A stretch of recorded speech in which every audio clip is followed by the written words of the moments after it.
सरकार तो मतलब सुप्रीम कोर्ट हाई कोर्ट का आदेश नहीं मान रही, मतलब सरकार अपने आप को हाई कोर्ट सुप्रीम कोर्ट से बड़ा ही मान रहा है। ये जो लोग हैं ये भावी शिक्षक हैं, बाकायदा इन लोगों ने डीएड बीएड की परीक्षा पास कर ली है, सब पढ़े लिखे योग्य लोग हैं। अगर इनका चयन हो जाएगा तो ये बिल्कुल समाज में सबसे जो जिम्मेदार पद कहा जाता है शिक्षक है, जो छात्र का निर्माण भविष्य का निर्माण करता है। मैं एक आदिवासी लड़की हूँ और हर बार आदिवासियों को ही क्यों ठुकराया जाता है। 2019 सीधी भर्ती शिक्षक सीधी भर्ती में भी हमारा कैटेगरी का जो पोस्ट था वो रिक्त बचा हुआ था। उस रिक्त पोस्ट को 2023 शिक्षक भर्ती में ऐड किया गया। तो हर बार ऐसा क्यों सर?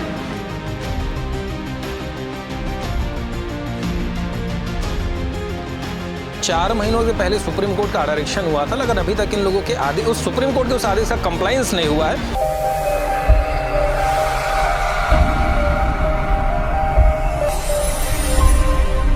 डीएड बीएड के अभ्यर्थी हैं, विगत 39 दिनों पे धरना स्थल तूता पे जमे हुए हैं और अपनी मांगों को लेकर, लेकिन सरकार जो है इनकी मांगों पर सुनवाई नहीं कर पा रही है। लगभग दर्जन भर से अधिक जो अभ्यर्थी हैं जो यहाँ धरना देते हैं, उनकी तबीयत बिगड़ गई है, उनको हॉस्पिटलाइज किया गया है और सरकार की तरफ से लगातार इनको आश्वासन दिया जा रहा है कि आप अपना धरना प्रदर्शन समाप्त कीजिए, सरकार आपकी मांगों पर तुरंत जल्द से जल्द सुनवाई करेगी। पर अभी भी ये डटे हुए हैं, इनसे ही पूछेंगे आखिर ऐसा क्या है। आप लोगों जो डटे हुए हैं आज इतने समय से, मांगे आप लोगों की क्या है, बस वो बता दीजिए पहले। ये सहायक शिक्षक 2023 का मामला है, जिसमें 6285 पोस्ट निकला हुआ था। हमने हाई कोर्ट लड़ा और सुप्रीम कोर्ट लड़ा, सभी जगह से हमें हमारी फेवर में जजमेंट दिया गया कि इनका जो रिक्त पद है 2300 उनको भरा जाए और 2 महीने के अंदर में भरा जाए। परंतु अभी 4 मंथ हो गए, अभी तक से भरा नहीं जा रहा है। केवल सरकार से आश्वासन मिल रहा है कि हम लोग कार्य कर रहे हैं, बहुत जल्द आपको नियुक्ति मिलेगी। कारण क्या होगा कि सुप्रीम कोर्ट के आदेशों के बाद भी आप लोगों की जो रिक्त पद है उसको भर्ती नहीं की जा रही, क्या ऐसा कारण होगा? अभी तो हमें सरकार से तरफ से कोई जवाब नहीं मिल रहा है, बस आश्वासन ही मिल रहा है सर। हमें तो एकदम कारण का पता ही नहीं चल पा रहा कि क्या कारण है, जो किन वजहों से भरा नहीं जा रहा है पोस्ट, यही चीज़। देखिए इन लोगों का कहना है कि 4 महीनों के पहले सुप्रीम कोर्ट का डायरेक्शन हुआ था, लेकिन अभी तक इन लोगों के आदेश उस सुप्रीम कोर्ट के उस आदेश का कंप्लायंस नहीं हुआ है जिनका किया जाना है। कुल मिला के राज्य सरकार जो है सुप्रीम कोर्ट के आदेशों का भी कंप्लायंस नहीं कर पा रही है। आप लोग जब इस मांग को लेकर कुछ दिनों पहले गजेंद्र यादव जी के बंगले में भी घेराव किए थे, उस समय क्या निर्णय निकला था? कुछ बातचीत हुई थी मंत्री जी से? जी, बातचीत तो हुआ था ना, बातचीत हुआ था। उसमें ये कहा गया कि आप 4-5 लोगों को मिलने के लिए बुलाए थे। उसमें ये कहा गया कि आप लोगों को बारे में अभी कैबिनेट में बात किया जाएगा, रखा जाएगा, ऐसा बोले हैं। जो कि इस तरह की बात बोली तो वो हमेशा से करते ही आ रहे हैं, आश्वासन पे आश्वासन। और फिर बैकलॉग पे बैकलॉग, 2019 का बैकलॉग था उसको 23 में लान दिए। अब यहाँ से का बैकलॉग को पता नहीं 26-27 में ले जाएंगे शायद। यही तो कर रहे हैं सर। हम युवाओं का पीड़ा उनको देख नहीं रहा है, क्योंकि इतने दिन से हम लोग आमरण अनशन में बैठे हैं। अब कई बार तो ऐसे नौबत आ जाता है कि हाथों में नब्ज़ भी नहीं मिलता सर, शरीर कमज़ोर की वजह से सर। उसके लिए कहीं भी नीडल और कैनुला लगाते हैं, उससे दर्द नहीं होता। दर्द इस बात का होता है कि हमारा चुना गया मुखिया, हमारा सियान, वही हमारा सुध लेने के नहीं आ रहे हैं और हमारे साथ आश्वासन खेल रहे हैं, है ना। तो ये सब हमें अच्छा नहीं लगता। हम यही विनती याचना करते हैं कि हमारी पीड़ा व्यथा सुने समझे, क्योंकि हमारा मांग नाजायज़ नहीं है भाई। हम न्याय प्राप्त करके आए हैं, यहाँ बैठे हैं, लेकिन हमें यहाँ बैठे हैं, सड़क पे फुटपाथ पे बैठे हैं, है ना। तो वही जिम्मेदार व्यक्ति हैं, जो हमारा अधिकारी है, व्यक्ति हैं, उनसे यही निवेदन है कि हमारे सुध लें और हमें यहाँ धरने से मुक्त दें। देखिए ये जो लोग हैं ये भावी शिक्षक हैं, बाकायदा इन लोगों ने डीएड बीएड की परीक्षा पास कर ली है, सब पढ़े लिखे योग्य लोग हैं। अगर इनका चयन हो जाएगा तो ये बिल्कुल समाज में सबसे जो जिम्मेदार पद कहा जाता है शिक्षक है, जो छात्र का निर्माण भविष्य का निर्माण करता है। आज अपने भविष्य को लेकर चिंतित हैं और ये लगातार 39 दिनों से धरना पर हैं और सरकार जो है सुप्रीम कोर्ट के आदेशों के बाद भी सुप्रीम कोर्ट के डायरेक्शन का पालन नहीं कर पा रही। आखिर ऐसा क्यों हो पा रहा? सर अब वो तो सरकार ही जाने कि सरकार अपने आप को बड़ा समझते हैं कि कोर्ट को बड़ा समझते हैं वो, क्योंकि संविधान जो लिखा है उसके हिसाब से कोर्ट ही बड़ा होता है। लोग कोर्ट ही में जाते हैं अपनी समस्या लेकर के, कोर्ट ही सॉल्यूशन देते हैं उसका, ना कि सरकार देते हैं। लेकिन आज के डेट में ऐसा हो गया कि सरकार अपने आप को बड़ा समझ लेने लग गया है और कोर्ट को कोई मान्यता ही नहीं दे रहे हैं, ऐसा हो गया है। आगे चल के ऐसा हो जाएगा सर कि लोग कोर्ट कचहरी के चक्कर को मानना ही बंद कर देंगे। वो लोग समझेंगे कि खुश तो ही नहीं रह लो, सरकार के पास भी ना जाओ और हाई कोर्ट को भी ना मानो, ऐसा हो जाएगा। एक दिन ऐसा आएगा सर।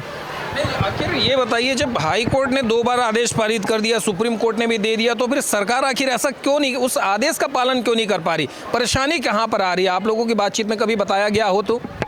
जी सर, अब हाई कोर्ट सुप्रीम कोर्ट से भी बहुत बार, कितना बार ऑर्डर आ गया है, लेकिन सरकार पता नहीं क्यों इतना तानाशाही मतलब दिखा रही है और ना कोर्ट के आदेशों की लगातार अवहेलना किए जा रही है। हम लोग अपने अपने क्षेत्र के विधायकों से और 11 सांसद हो गए, 90 विधायक, सभी लोगों से मिल लिए गए हैं। उन लोगों ने लेटर हेड भी जारी कर दिए हैं कि कम से कम इस हाई कोर्ट सुप्रीम कोर्ट के आदेशों का पालन किया जाए करके। माननीय मुख्यमंत्री, शिक्षा मंत्री जी के लेटर हेड भी लिखे हैं, अपने अपने क्षेत्र के विधायक लोग हैं ना, मिले हैं। तो कौन कौन विधायक ने लिखा है? किसी विधायक का नाम बता पाएंगे? किन विधायकों ने लिखा है मुख्यमंत्री जी को पत्र? जी, जैसे मैं अपने पामगढ़ विधायक से हैं, शेषराज, माननीय शेषराज हरिवंश दीदी हैं, माननीय श्रीमती शेषराज हरिवंश दीदी हैं, उन्होंने अपने लेटर हेड से लिखा है। और भी अलग अलग क्षेत्र के हमारे बिलाईगढ़ विधायक हैं, सभी मतलब लगभग बहुत विधायक लोगों से लेटर हेड लिखा जा चुका है माननीय शिक्षा मंत्री और मुख्यमंत्री जी को।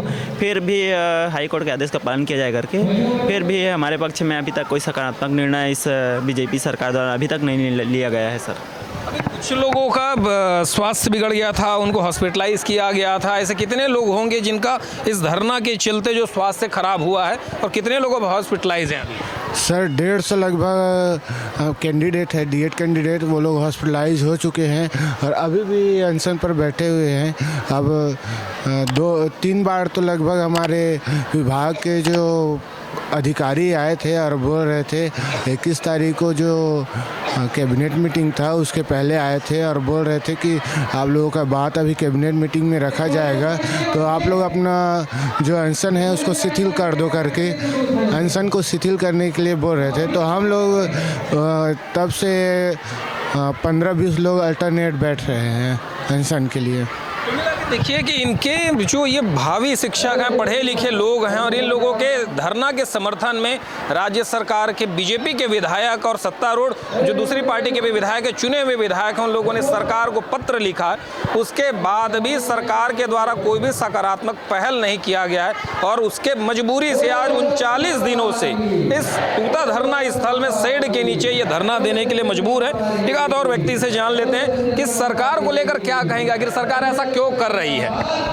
सर सरकार तो मतलब सुप्रीम कोर्ट हाई कोर्ट का आदेश नहीं मान रही, मतलब सरकार अपने आप को हाई कोर्ट सुप्रीम कोर्ट से बड़ा ही मान रहा है। अब उससे आगे हम लोग क्या बोल सकते हैं? सरकार सर्वोपरि होती है, मतलब जनता के लिए बनी है, हम ही लोग उनको चुन के बनाए हैं, तो हम लोगों के लिए उन लोग संवेदनशील दिखाना चाहिए। हम लोग उन्हीं के बच्चे हैं, ना तो कहीं देश विदेश से आए हैं। हमारे लिए मतलब हमको एक सिंपल सी मांग है कि 2300 पोस्ट जो खाली है उसमें नियुक्ति दे दे, और इसमें कोई इशू नहीं है, फिर भी सरकार नियुक्ति नहीं दे पा रही है। तो क्यों नहीं दे पा रही, इसको मैं खुद समझ से परे है।